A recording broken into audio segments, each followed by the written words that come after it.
Thank you, Janet. I thought it was just going to be one clap. That was great. Thank you for starting that. As Janet said, I'm a psychiatric nurse. I've been working at the Ross for 8 years. I've been doing this for 18 years, from South Carolina to Windsor, to St. Thomas, to Toronto, and then settled up here in Lindsay. Okay. What is psychosis? Pardon me? Aberrant behavior. Abhorrent behavior, okay. Anybody else? When someone says that they're psychotic, what do you think of? Break from reality. Break from reality, yeah. Crazy. Crazy. An extreme mind state. An extreme mind state. Disassociative. Dissociative, do you think about him? Yeah.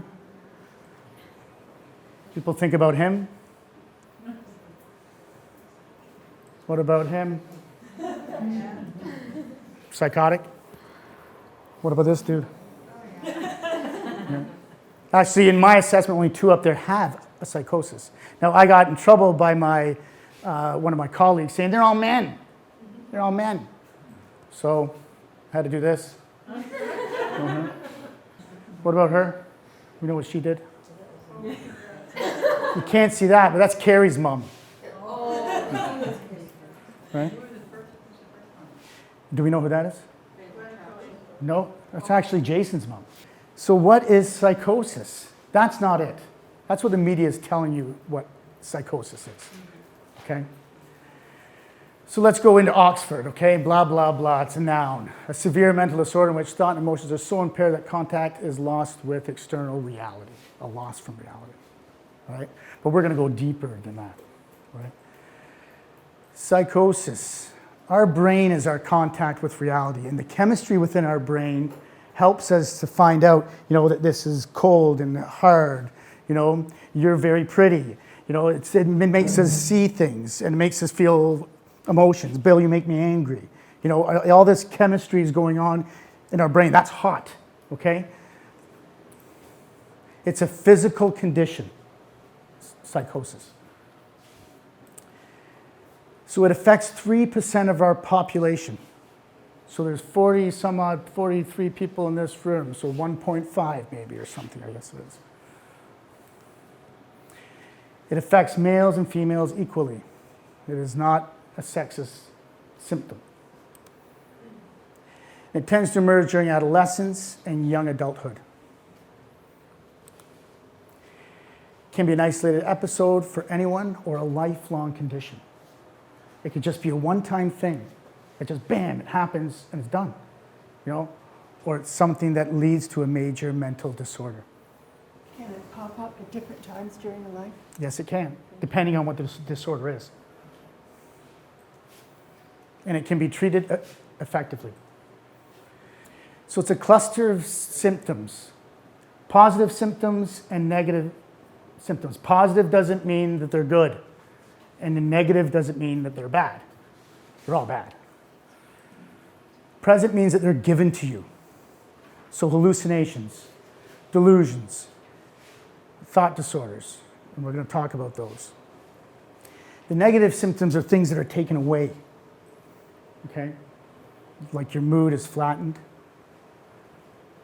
You're not talking a lot.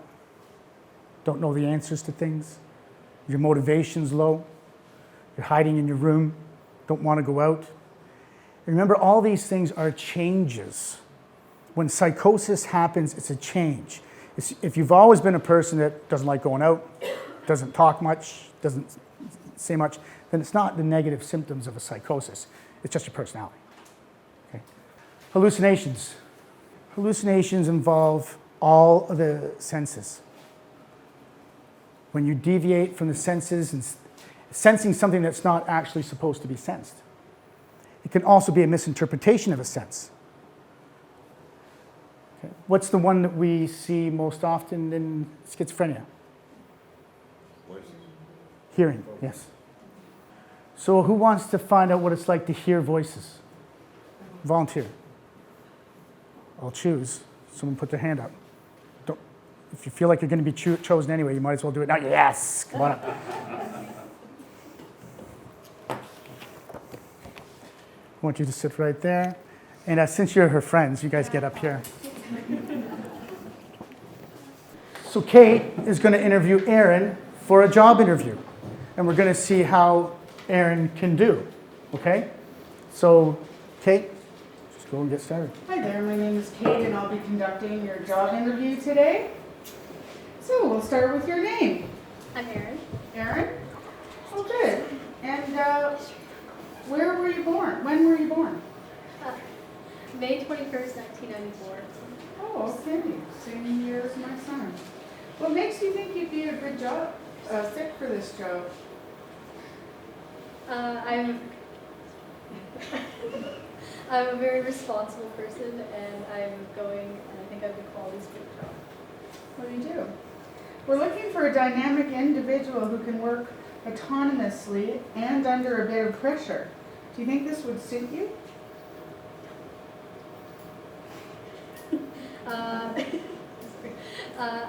Sorry, can you repeat the question? Yes. We're looking for a dynamic individual who can work autonomously and under a bit of pressure. Do you think this would suit you? Yes, I do. Thank you, Kate. Thank you. I think we've proven our point. So, hold it, Kate. Right there. Would you have hired this person? No. What was I the had some reason? red flags. Did you? I felt like she wasn't being fully present. Okay. Yeah. Cool. All right. Great.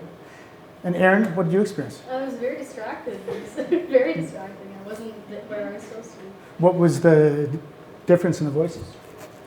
They were very negative, and I think like one was positive. It's a very good point. The negative voices are going to be more prominent than anything good the voices are saying. That's great. Thanks, Aaron. Thank you. Thank you, Kate. So hearing voices involves hearing things that other people don't hear.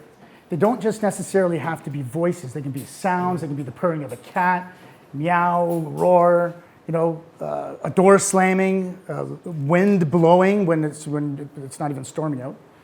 Okay? The big thing I get with people that come into my office is that this here. Okay? This is a big difference between social and psychopaths.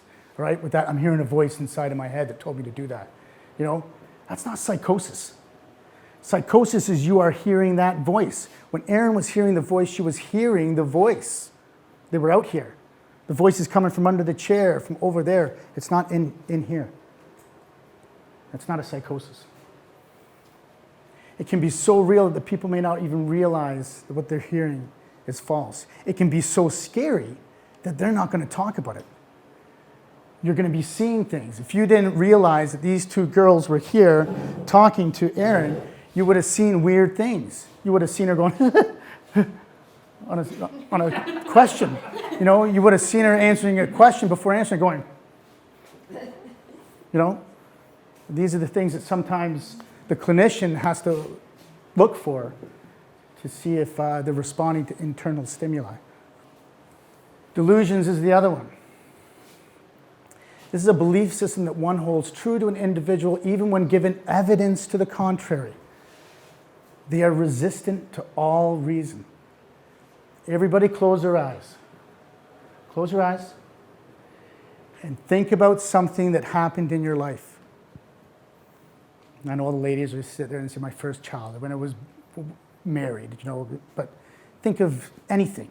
A trip to Cuba. Your first kiss. Open your eyes. Does anybody want to share what they were thinking about? Yes, sir. When I broke my leg when I was 6. Broke your leg when you were 6. So you probably sit around, at parties and stuff and say, I remember when I broke my leg when I was 6. I was bouncing off the trampoline. Tell me, what happened that you broke your leg? Well, after they took the cast off, I couldn't walk on it. Parents did everything to try to get me to walk on it, and finally they just took me to school one morning and said, go. So I went hopping into school on my left leg, and the teacher said, welcome, and everybody greeted me. And that night I walked home on both legs. How did you break it? I fell. I was playing. Did you have a cast? Yeah, yes. Did people sign it? No, that was before they signed casts. I'm just a young good guy. So if I told you, Stu, that didn't happen, What would you tell me? You tell me it didn't happen? It didn't happen. Well, yes, it did. But I'm trying to let you know that it didn't happen. So if I kept persistently saying, Stu, Still did. Stu, it did. Still did. Stu, It did. it did not happen. Did. I don't want to get in a debate with you, Stu. So anyways, just what I was talking to Stu about, what you guys were thinking about when you closed your eyes, what would you think if I told you it didn't happen? You'd think I was crazy. That is how concrete that someone with a delusion has when they're thinking. Okay? So try and tell them that it's not true. They're going to think the same thing. So types of delusions that we have out there, we've got persecutory. My neighbors are poisoning me. Grandiose or religious. I'm a descendant of the great spirit, Cucamonga, and know the secrets of the universe. There's also somatic. My insides are rotting away. Ideas of reference. The problem with the economy is due to my past misdeeds. Control. Tracking chip in my brain monitors all of my actions. Delusions of guilt. Someone's house burned down because I didn't donate to the church. And just plain bizarre. Brain replaced by a computer, by aliens. There's also thought disorders. People have a thought insertion. My teacher puts thoughts into my head to tell me what I'm supposed to believe. Or my pastor, or whatever. Thought withdrawal. Psychiatrist is stealing my thoughts at a night. They usually have this because the psychiatrist is the one giving them the medications. You know? Or thought broadcasting. People outside my window can hear what I'm thinking. Frustrating. Some people may have disorganized speech or behavior. Their speech is quick, it's disorganized, it's a flight of ideas. They start at one topic, go to another topic in one sentence. Their behavior may be so disorganized that they can't even tend to their activities of daily living. Although they used to know how to cook, they're cooking weird dishes that, or they have inappropriate responses to certain things. You know, when they're talking about, you know, their bike getting stolen or something, and they're laughing about it. Okay. Janine, you want to try to read that? Anybody want to give that a shot? This is what I give to teachers to try and figure out if someone has a thought disorder. If your kids are coming home and you're looking at their homework and it looks like this, something's wrong. This is a real one, you know, and it's everywhere. You can try to read it, and if you're making sense out of it, then you should come and talk to me. Okay. What is psychosis?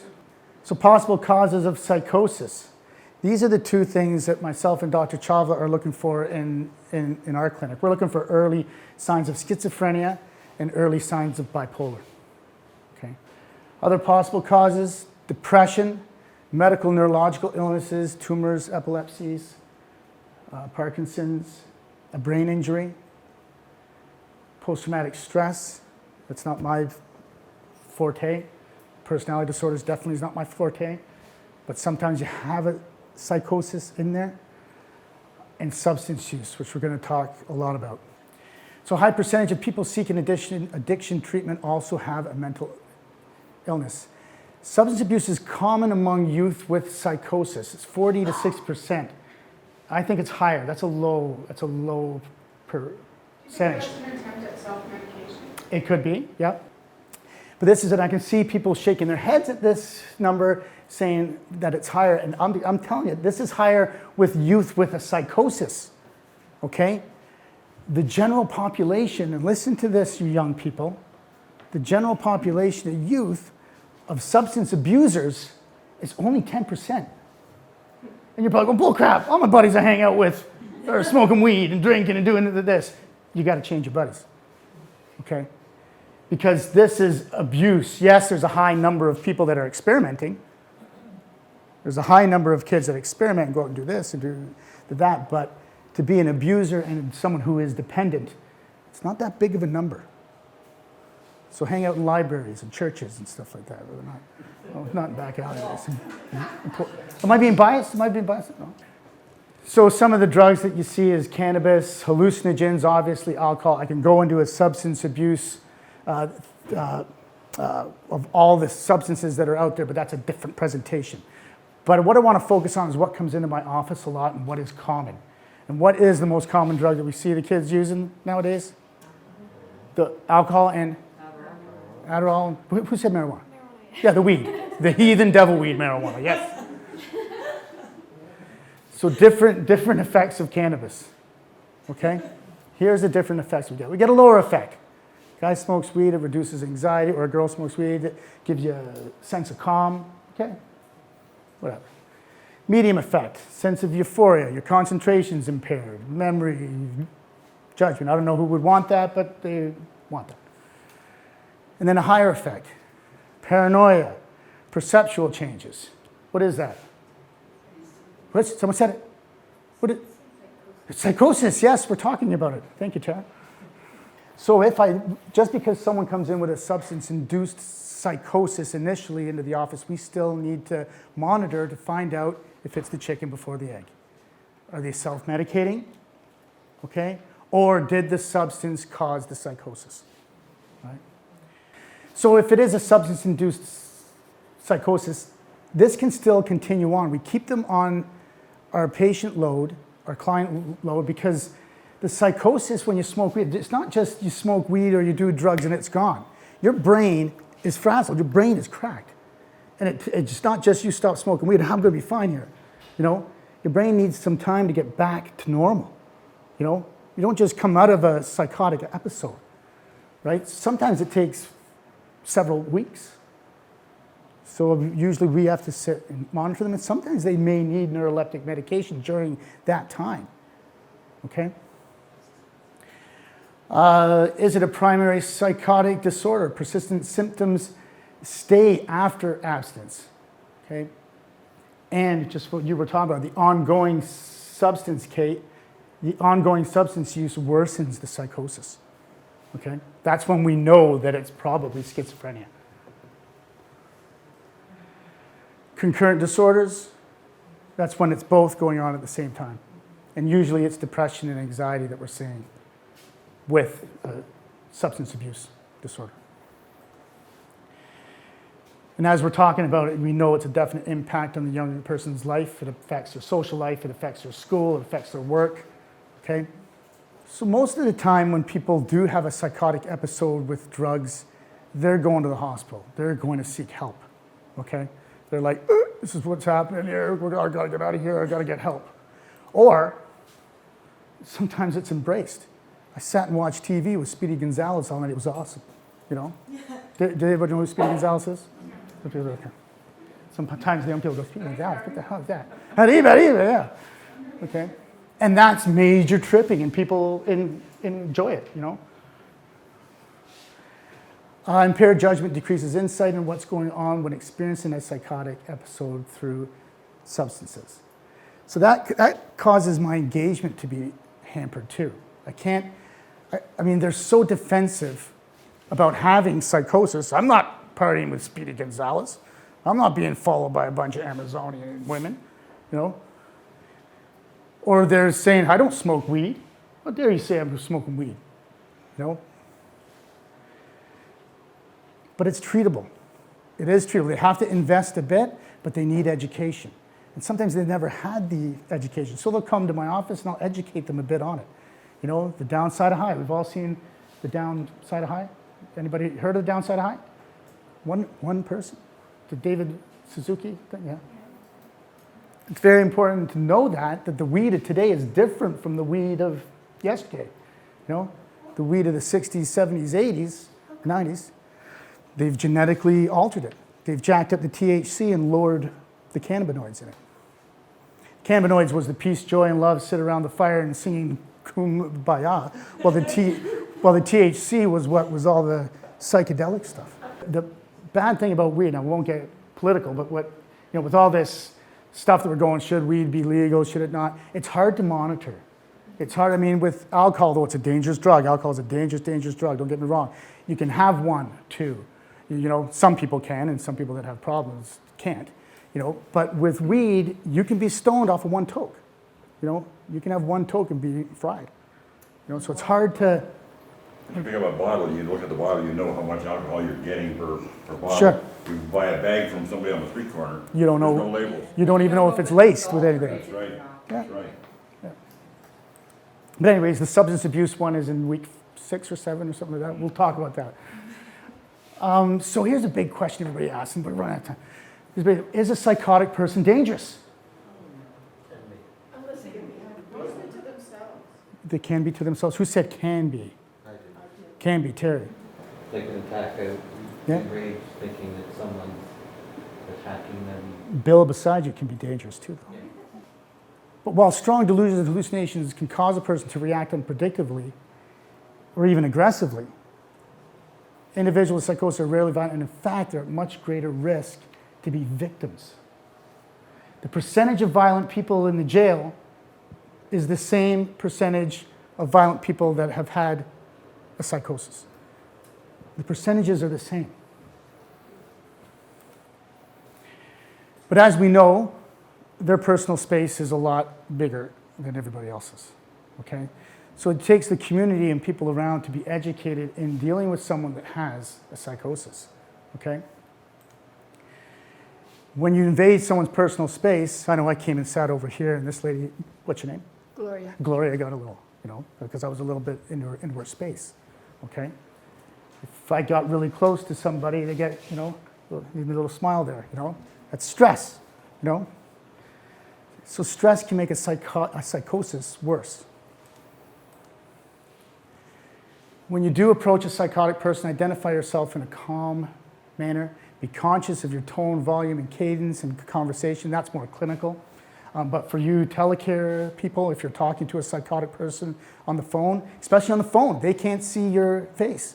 You know, watch your tone, your volume, and the cadence of your talking. Communicate respect, let them know what you're going to do before you do it. There are cognitive deficits when someone is experiencing a psychosis, okay? So be prepared to repeat yourself, but don't be demeaning or raise your voice. You don't have a hearing problem.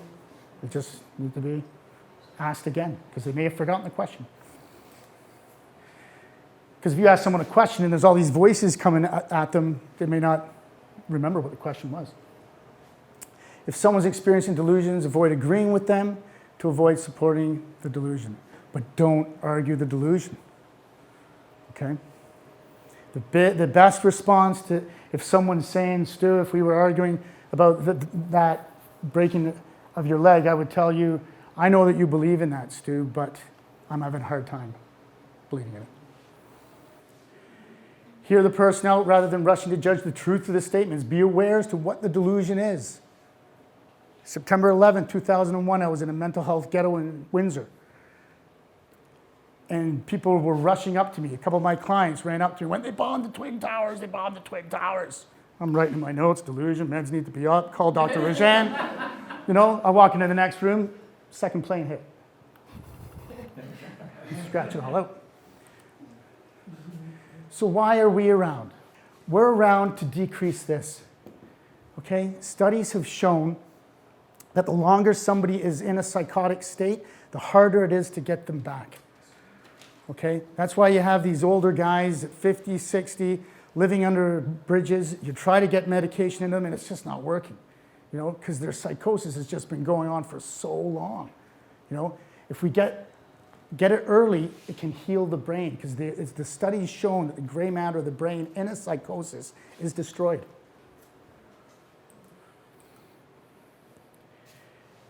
Treatment is usually delayed for 2 or more years. Why? It's not recognized. So yeah, they speak to 5 professionals before psychosis is identified. And that's not just healthcare professionals. We're talking about police officers, teachers, you know, I don't know, manager of work. No. So we talk about the shyness, suspicion. That's from the symptoms. I'm not talking to anybody because they're trying to kill me. Stigma, lack of information. And as we talked about, it's related to a slower recovery and a less complete recovery. And we talked about the duration. Shorter DUP, duration of untreated psychosis, is improved outcomes. So the LINKS program has all these people working in the program, team leaders, case managers, psychiatrists, child and youth workers, probation. I've talked to all these people. I've talked to people's bosses. I've talked to housing managers. I've talked to landlords. If everybody is on the same page, then the prognosis is better. This is what your program looks like here in the city of Kawartha Lakes. Megan at CMHA sorry, I keep saying my, as if I'm possessive, but she's the family education support worker, and there's me there. There's people up in Halliburton. We have people in Campbellford, Northumberland, and in Peterborough, and everybody has a family education support worker. Our doctors are up here, Dr. Chavla, Dr. Nugent, and Dr. Brooks. So as I was talking about, the criteria is 14 to 35. Usually when someone comes in at 14, 15, 16, I really have to look to see what it is. Because as we know, 14, 15, 16-year-olds have a vast imagination, So we've got to look to see, is it a psychosis or is it something else that's going on? And even at 30, 31, 32, that's a late onset. You have to look at that too, what's going on. A lot of physical workup is done there in case there's something else going on that's causing the psychosis. We talked about referral information in the first presentation. It's the same with early psychosis. You can get hold of me at 324-6111, extension 8227, or Megan's at CMHA 328-2704, extension 254. Numbers are all there. If you call the intake worker at the Ross, then she'll get you the information. We work within the city of Kawartha Lakes, but there is some exceptions.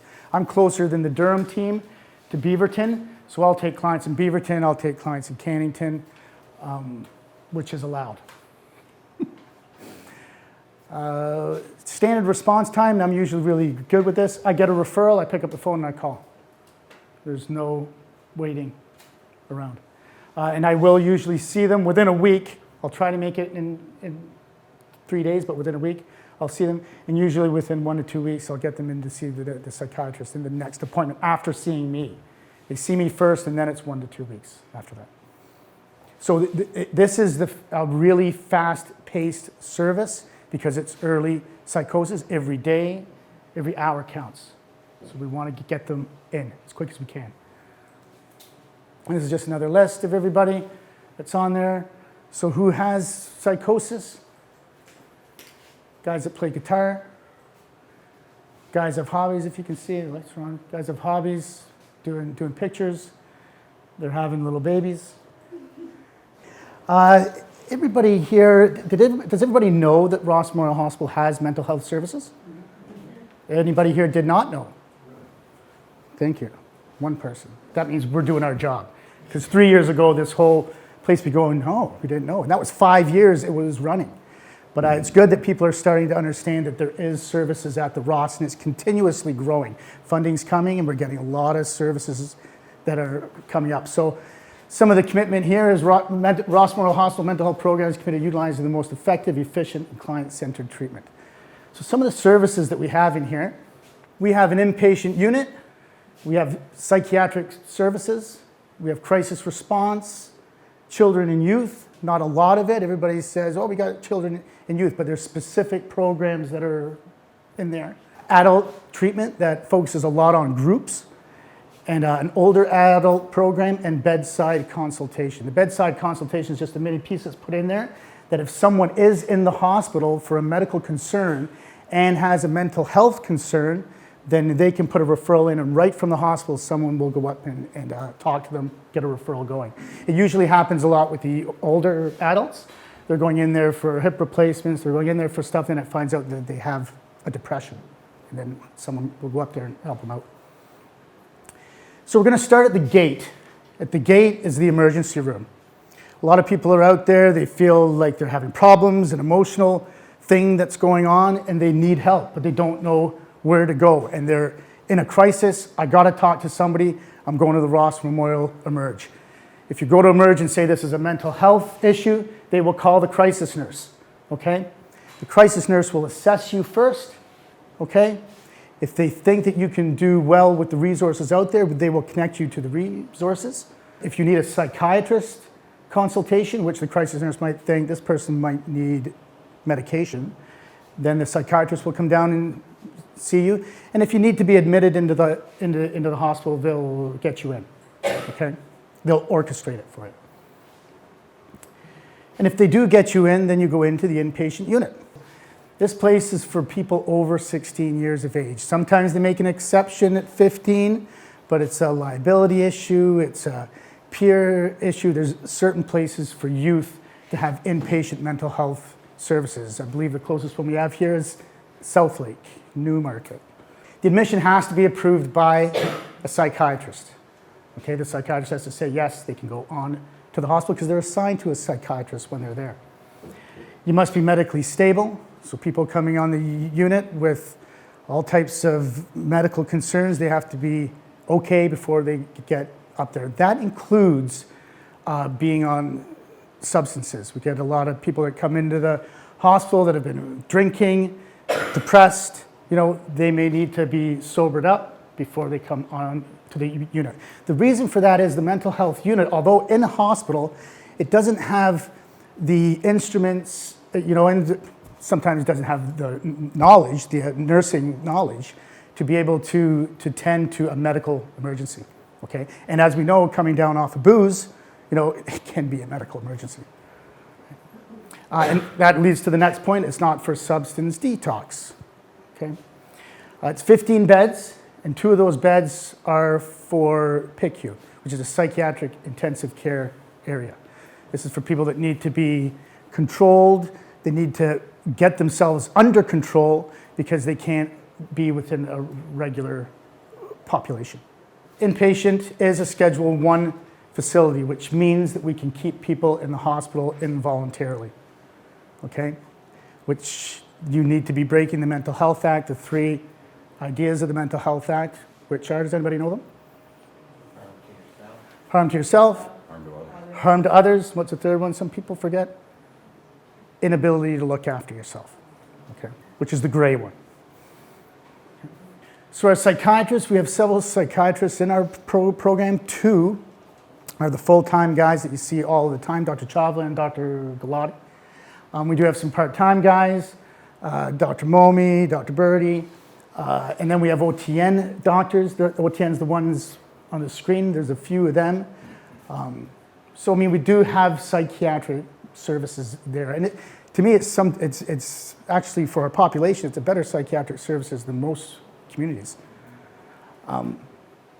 They'll monitor symptoms, they'll manage medications. They don't do talk therapy. This isn't Hollywood. Okay, you don't go in and see a psychiatrist and expect to lie on a couch, you know, and say, and when I was 3 or 4, this is what happened. I need all this and everything. You know, it's not that. It's more for the medical side of it. If you want the couch therapy and the talk therapy, there's psychologists for that your EAP may get, and there's also counselors at the hospital that are able to do some of this, but you need to be referred to them. Psychiatrists help your treatment team by defining what your diagnosis is. So I was saying that, it's a medical thing. And not everyone that gets mental health services at the hospital will get a psychiatrist. You may not need to have a psychiatrist. You may just need to talk to somebody. You may just need to go to groups, okay?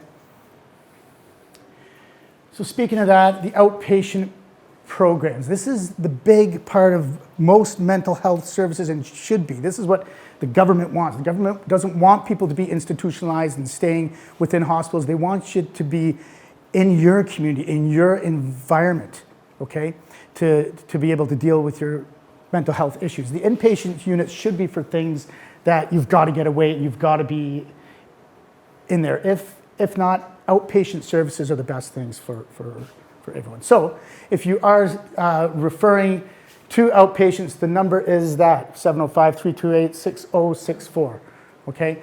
Most of the services out there, including schools, doctor's offices, police force should, I don't know if they do, but they should have referral forms, okay? If you know of a place out there that doesn't have a referral form, tell them they should get a referral form for the ROS so they can fill it out. It's a specific form with specific information to get you into the hospital. So outpatient services, there are some exceptions. You should be 16 years of age or older, especially for the groups. There are exceptions because some of the youth programs, which is partly mine, goes from 14. Older with severe symptoms of a mental illness whose daily function is impaired and who voluntarily commit to attend treatment. They have to commit. Okay, you're not going to force somebody to go to outpatient treatment. There's some exceptions like a probation, but even still, when someone's on probation and they come into my office, it's like, do you really want to be here? You know, I mean, if you don't really want to be here, you're not going to get anywhere. You've got to put the work into it. And as we were talking about, referrals can come from physicians, other agencies, from yourself, or from family. So say you come in to emerge, or you make a phone call and you say, I'm in crisis, I need to speak to somebody, okay? Once you get out of emerge, but you don't think you need an admission, you're just going through a personal crisis, you can go to a service called Hospital to Home. This service is in partnership with CMHA, all right? This outreach worker is deployed to assist clients in crisis or to prevent crises who are experiencing social issues such as housing, you know, getting back to work. And it's intended for short term, right? And as it says, the referrals can come from the crisis team, the mental health inpatients, so people that are discharged, okay, that still need a little tweaking, they're not quite there yet, they can go see the hospital to home worker, right? There's also crisis support and brief intervention. This is Carrie Hughes. She does a one-to-one intervention. It's usually only 3 to 5 sessions. Say someone's going through a severe breakup, someone died in the family, you know, there's just something that you need to go, I gotta talk to somebody about it, okay? If Carrie is referred, if crisis support is referred, they will call you back within 3 days, so it's pretty quick, okay? It's just for assessment, stabilization, connect to supports, and they'll try to find out if you need something else, okay? They'll try and find out if you need to be referred to the psychogeriatric program, the early psychosis program, or be into groups, right? If the situational crisis is really complex, then you go into brief counseling, which is Lori. And it's the same thing, it's about 8 sessions. Usually it involves complex stuff like trauma. You know, if someone's been abused in some way, then they can go to see Lori. So ongoing treatment may be needed, and you refer onward. So from Carrie and Lori, if they find that something else needs to be done, they can refer you onward, okay? If you are referred, one of the staff calls, okay, and ensures that you're aware of the referral, okay? Depending on the services requested, they send an intake package or they schedule an appointment to come in and talk to them to find out what the specific needs are. A complete history is taken, okay? And once again, they stress that a commitment to attend and participate is so important, right? Because there's only a certain amount of rooms in these groups. And people that come and say, I'm going to be in, and then they leave, then you're wasting the time for other people that might really need the service. So when clients are referred for one-to-one or group therapy at Ross, it all begins with groups. They want to find out how you function. Sometimes you can't function within groups and you'll go straight to one-to-one. But the majority of times they want you to start with these fundamental groups, right? Because there's not a lot of resources at the Ross to see every individual that requests, you know, a one-to-one service. So they're measuring what the commitment is. They're measuring what the problems are, okay, to see what you need. And sometimes groups are all you need. You know, getting there, getting the support, you know, sitting with a bunch of people going, wow, I'm not the only one experiencing this. I'm not alone, you know. So it may take up to 6 weeks to receive a call back for groups. This isn't a crisis, right? But if you still need services and you need to be involved in the program, there's 2 walk-in groups, okay? One is called RAP and one is called Changeways. You can go in there anytime, right? They're from 1 to 2:30 on Tuesdays and Thursdays. And the groups are they just talk about the challenges to recovery. The RAP one is more for people that have had a crisis, they've been in the hospital, and they can come out and they can find ways to maintain feeling good, okay? So RAP, they use videos, worksheets, basic information, and skills to succeed in counseling and the groups that are coming up. So going to these drop-in groups help the therapist to see, are you going to be okay in groups? And they help you to see that going to groups might be a good idea or it might be a bad idea. Some people say, yeah, I'm going to groups, and they go to RAP and Changeways, and they say, you know what, I don't like groups. This isn't for me. Okay. Changeways is another option to RAP. This one focuses mainly on depression, anxiety. There's no pre-registration needed, and as I say, it's useful for post-discharge while you're waiting to get into the foundation groups, okay? So the day program, foundation groups, okay?